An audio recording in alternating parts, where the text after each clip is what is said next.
Então vamos abrir o coração e Deus tem algo especial. Tiago, capítulo 1, eu estou dando duas mensagens. Essa Tiago, eu peguei com Davi Soares, você sabe? Nem ele sabe. Eu peguei uma mensagem que ele deu, aí você pega pinça, já viu pinçar? Você pinça um pedacinho só e Deus dá outra mensagem para você. Ele colocou uma mensagem na internet, eu pincei, né, um pedacinho só e trouxe outra mensagem. Tiago 1:21. Pelo que rejeitando toda imundícia e acúmulo de malícia, recebei com mansidão a palavra em vós enxertada, a qual pode salvar a vossa alma. Meu irmãozinho, nós temos que rejeitar toda imundícia nos pensamentos. Nunca esqueça, respeite a onisciência de Deus. Deus sabe os pensamentos, Deus conhece os pensamentos. E quantas pessoas se deixam, vamos dizer assim, se contaminar pelos pensamentos. Resista, seja ele um pensamento imoral, ou seja um pensamento de fazer mal para alguém, ou torcer para que o mal aconteça com uma pessoa que talvez não foi agradável a você, pelo contrário, lhe deu um prejuízo, e lá dentro você torce para que alguma coisa aconteça com ela, que a mão de Deus pese. Não, Deus conhece seus pensamentos. Esse desejo de vingança não é bom para você. Deus não quer isso de maneira alguma. Deus não quer que aquela pessoa queime no inferno. Deus quer que aquela pessoa seja salva. E outros pensamentos, bem, Deus conhece tudo. Então rejeite toda imundícia, malícia, que é malandragem, e recebei com mansidão a palavra em vós enxertada, a qual pode salvar a vossa alma. No livro de João, no capítulo 6, João capítulo 6, versículo 63. Vou ler do 60 para dar bem entendimento. João 6,60. João capítulo 6, versículo 60. Muitos, pois, dos seus discípulos, ouvindo isso, disseram: duro esse discurso, quem o pode ouvir?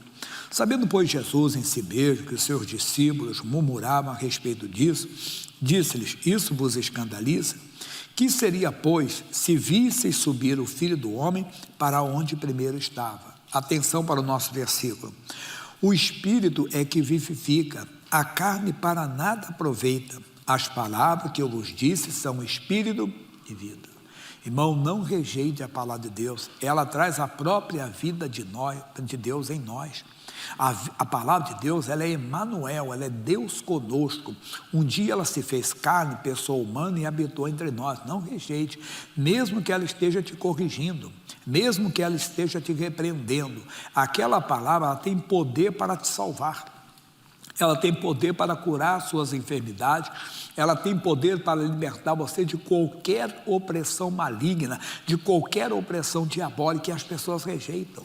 Porque eu tenho explicado que o homem gosta de ouvir o que ele quer ouvir, não o que Deus tem para ele.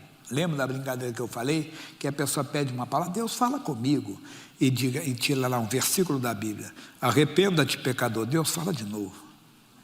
Ele não quer ouvir Deus, ele quer o que é agradável aos seus ouvidos, mas a palavra que Deus traz, que às vezes até repreende tudo, ela é Deus conosco. Não despreza a palavra de Deus. No meio da Bíblia, Provérbios capítulo 13. Provérbios capítulo 13, versículo 13. Provérbios 13, 13.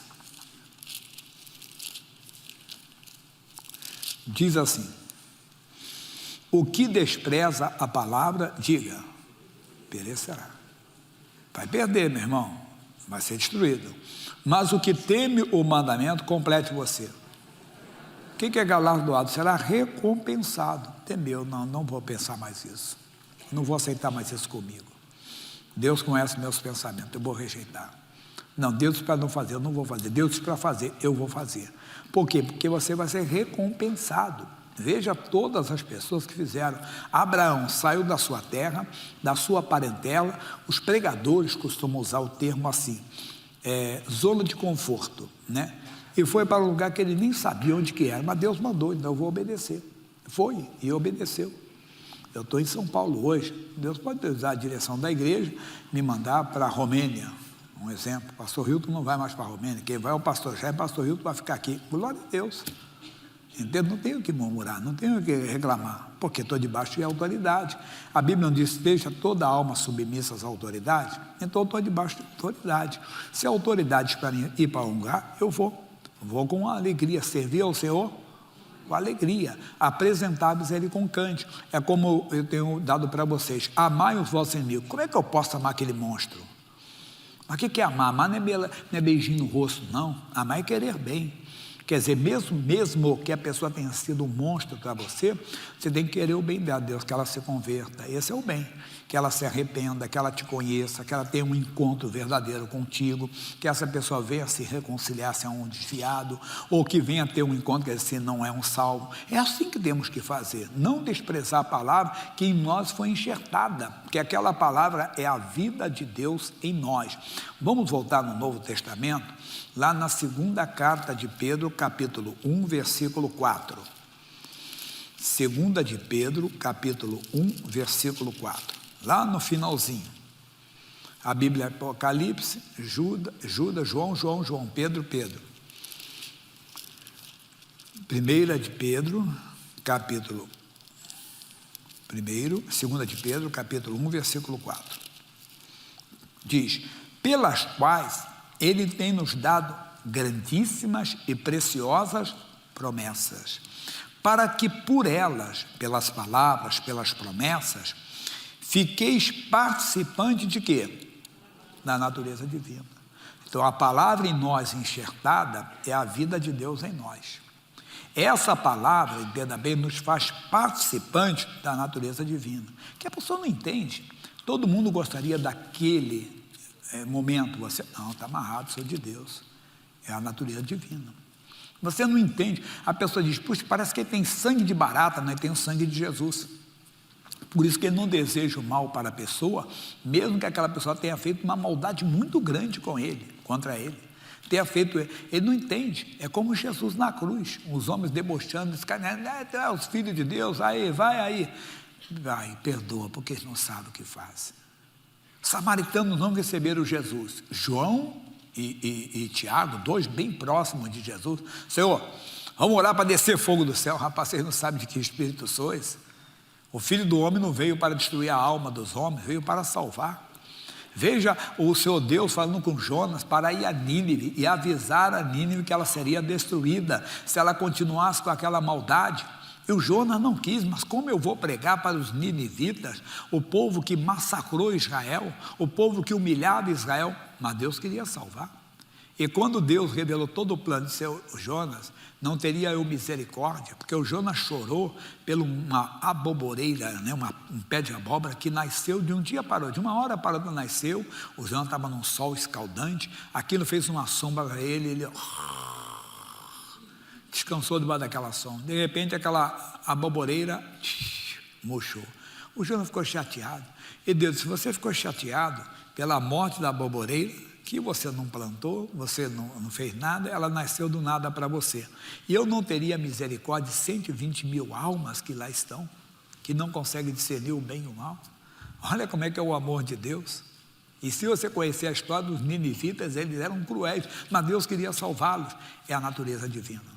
A vontade de Deus é que todo homem seja salvo. Se envolva, ouça a palavra, é a natureza de Deus em você. Venha doer todo mundo: eu não aceito, porque pelas feridas de Jesus eu fui curado. A palavra está em você, entende?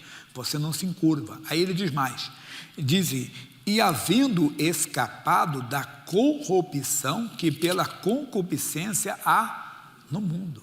Quer dizer, há uma corrida desenfreada no mundo de querer vantagem em tudo. Tudo é vantagem que os homens querem. Os homens pensam nele. Não, nós pensamos, entendem, em fazer a vontade de Deus, em cumprir o querer do Senhor. Então nós nos tornamos participantes das coisas de Deus e escapamos dessa corrupção que está no mundo. É uma coisa normal lá fora. Tinha uma propaganda antiga até de uma marca de cigarro, e era um grande jogador de futebol, um dos maiores que o mundo teve, entenda, que fazia a propaganda, que dizia: o negócio é levar vantagem em tudo. Lembra? O pessoal antigo deve lembrar mais. Tinha que levar vantagem em tudo. Ficou até a síndrome do fulano de tal, quer dizer, quer levar vantagem. Não. A nossa vantagem é fazer a vontade de Deus. Esta é a palavra de Deus a nós, a natureza de Deus. Versículo final dessa primeira parte, Salmo 119, versículo 161. É grande mesmo o capítulo. Salmo 119, versículo 161.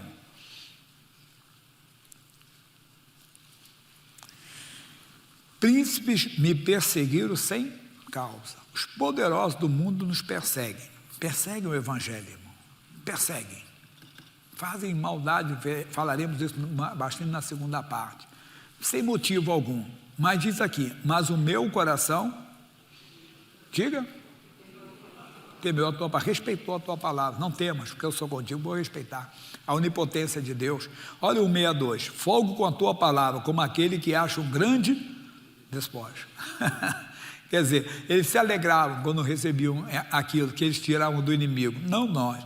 Abomino e aborreço a falsidade, mas amo a tua lei, amo o que o Senhor diz. Decisão sua para mim é tudo. Eu me alegro com o que o Senhor diz, que eu sirvo o Senhor com alegria. Eu não fico chateado em cumprir a tua palavra, mesmo que seja contra a minha vontade. Que a minha vontade é que aquela pessoa até... Não, o Senhor quer que ela seja salva, então eu vou me alegrar com a tua lei. Versículo final, 7 vezes no dia te louvou, pelo juízo da tua justiça. Agora sim, muita paz tem quem? Os que amam a tua lei, e para eles não há tropeço. Fica com essa palavra, vamos dar a volta da vitória, fiquem de pé, por favor. Ame a palavra, respeite a palavra, tenha prazer. Palavra de Deus é Deus conosco, a palavra de Deus é Deus na nossa vida. As palavras que eu vos disse são espírito e vida, e elas podem salvar a sua alma, podem transformar a sua vida, e não só você, a sua família, o seu marido, a sua esposa, seu filho, filha, genro, nora, neto, neta. Ela faz o impossível se tornar possível.